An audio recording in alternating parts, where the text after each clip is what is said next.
Olá, voltamos a conversar sobre alfabetização nas escolas especializadas com a professora Cláudia Mara da Silva. Professora Cláudia, no bloco anterior, a professora falou sobre a leitura, métodos para aprender a ler, e nós sabemos da importância da criança gostar de ler. Como a professora desperta nos seus alunos o gosto pela leitura? E se quiser usar os jogos para demonstrar para a gente, fique à vontade. De acordo com a minha prática, então você sempre tem que começar do mais fácil, né? Do mais simples para o mais complexo.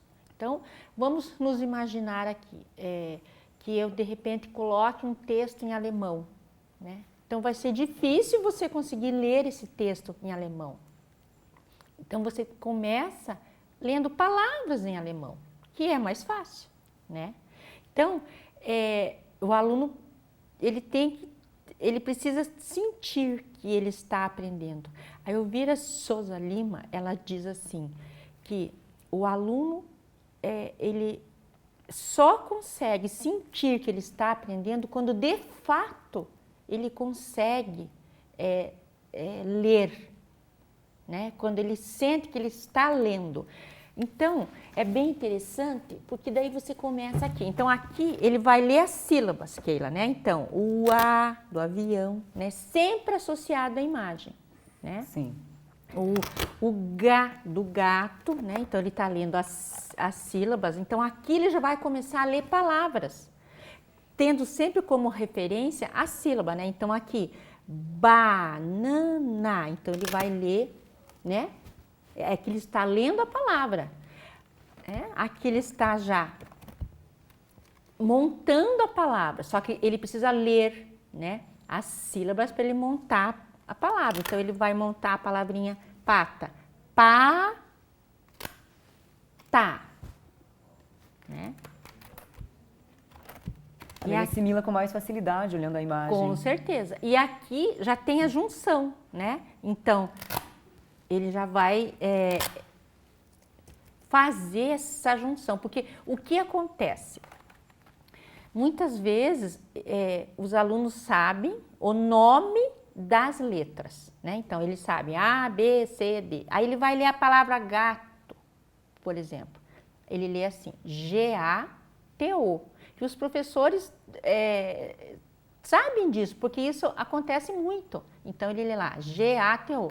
Aí se diz, não, G-A, já, não é já, é Gá. Então, ele lê Gá-T-O-To. Quando ele retoma para ler o gato, ele já não lembra mais. E quando você trabalha com essa metodologia, ele lê a sílaba, gato, né? Pato. Isso não acontece. E também uma coisa muito importante, a Elvira Souza Lima, ela coloca assim, independente do método que você se utilize para alfabetizar, você precisa trabalhar com as dimensões da linguagem escrita, o léxico, o fonético, a semântica, a prosódia, a sintaxe, o fonológico e o ortográfico. Então, tudo isso tem que estar junto. Então, você precisa trabalhar com essas dimensões da linguagem.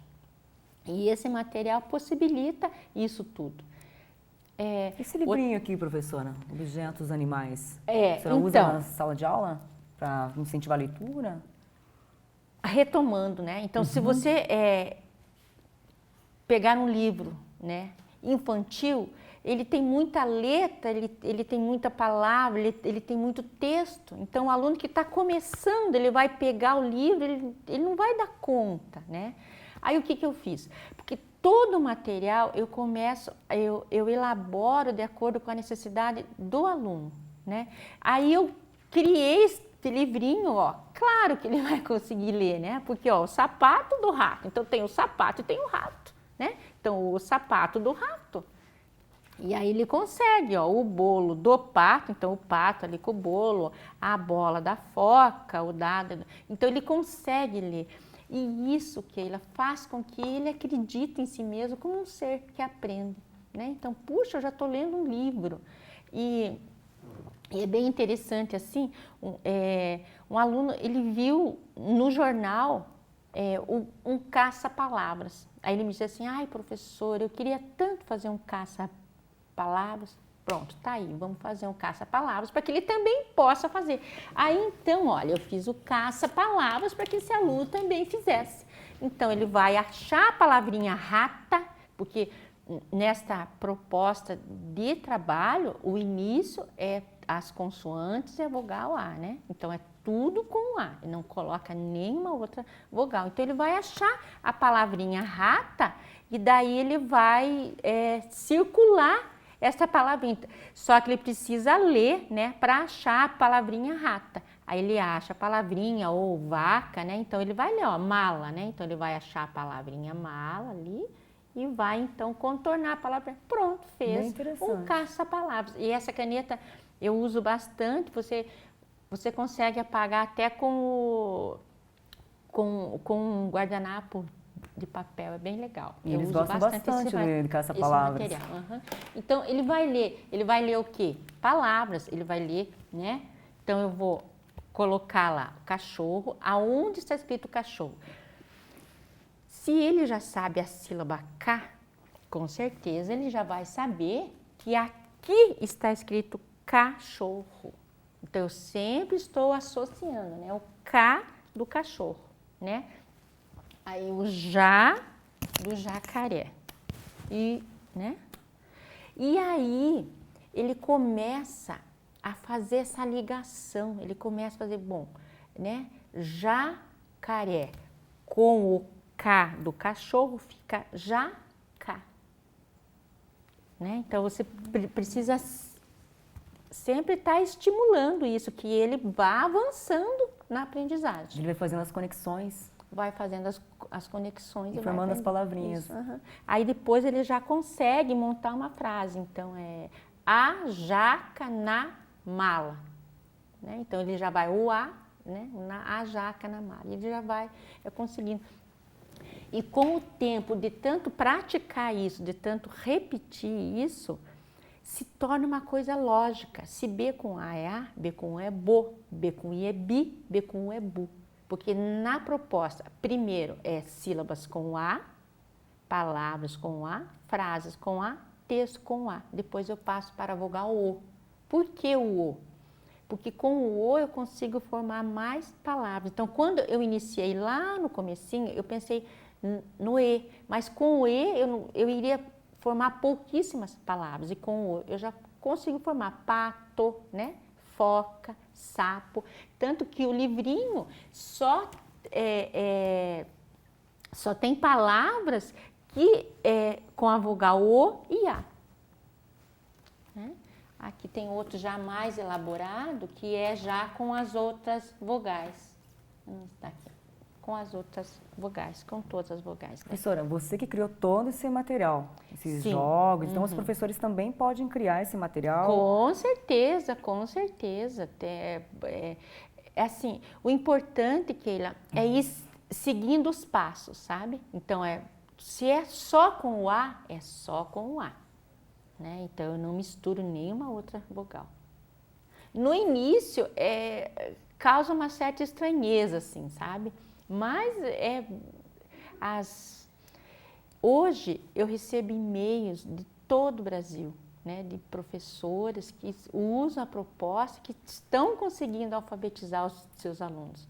As escolas mesmo, aqui em Curitiba, a escola José Richa, a PAI, lá de São José, tem uma professora que ela alfabetiza, nossa, assim os alunos saem da sala dela lendo e escrevendo. A professora Dinês, ela alfabetiza muito bem com este material, ela tem todo esse material. Até mesmo porque, Keila, o aluno com deficiência intelectual, ele precisa de todo esse material. Porque assim eu estou estimulando, porque sem material não tem como, né? Porque a aprendizagem, ela precisa ser prazerosa, o aluno precisa gostar de aprender. E quando você tem um material interessante, é muito fácil, né? É melhor, é bom, porque você precisa ter esse material. Agora, quanto à alfabetização matemática, essa área do conhecimento, ela é ensinada para os alunos com deficiência intelectual da mesma forma que é ensinado para os demais estudantes, professora? Na matemática, eu preciso partir da ação, da prática, para que eu consiga que o meu aluno com deficiência intelectual assimile. Então, é assim, ação, compreensão, simbolização, assimilação. Então, eu pratico. Quando eu pratico, eu compreendo. Né? Quando eu compreendo, eu simbolizo. Quando eu simbolizo, eu assimilo. Confúcio já falava isso, né? Eu ouço e esqueço. Eu vejo e me recordo. Eu faço e compreendo.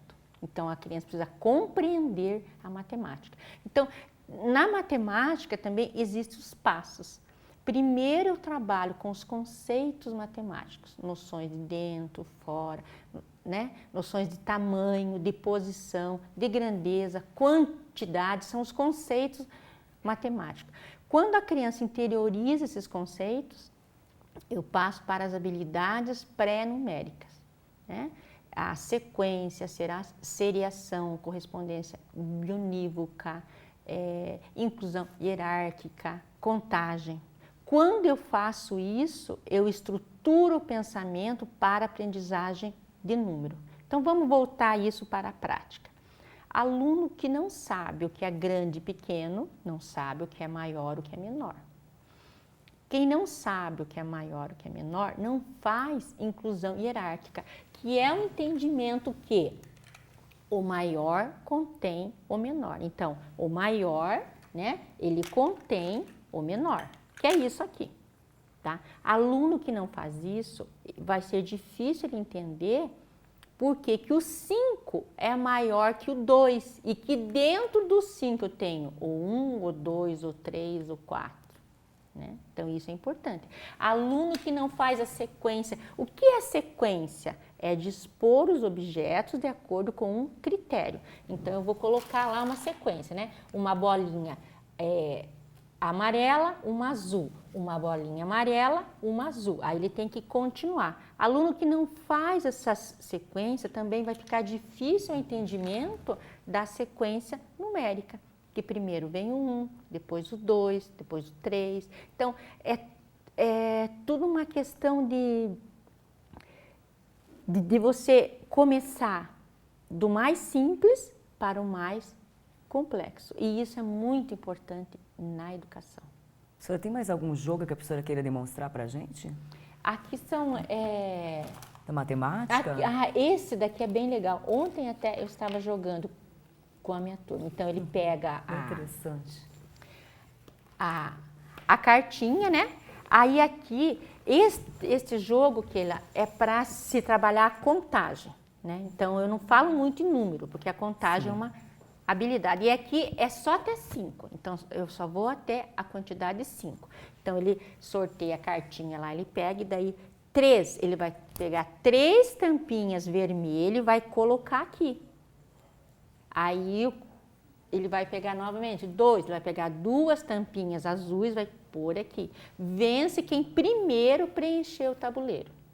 A contagem aqui, no caso, é só até 5. Então, na matemática também é muito importante todo esse material, né, manipulável para que você consiga, né, que ele compreenda a matemática e atue com a matemática no seu dia a dia.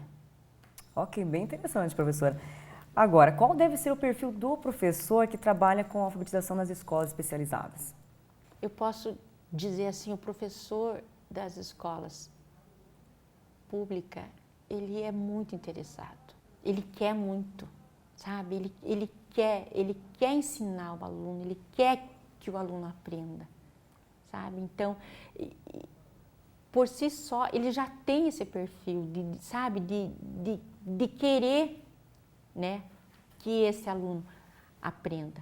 E aprender, principalmente a alfabetização, é um desafio para o professor e para a escola também, né, a questão da alfabetização. Então, ele precisa, primeiro, acreditar no aluno e também acreditar na metodologia que ele vai usar naquilo que ele está usando para alfabetizar esse aluno. Quando ele tem isso, ninguém segura, sabe? O professor, o aluno aprende e o professor, ele vê os avanços, sabe? Quando ele vê esses avanços, mas o professor,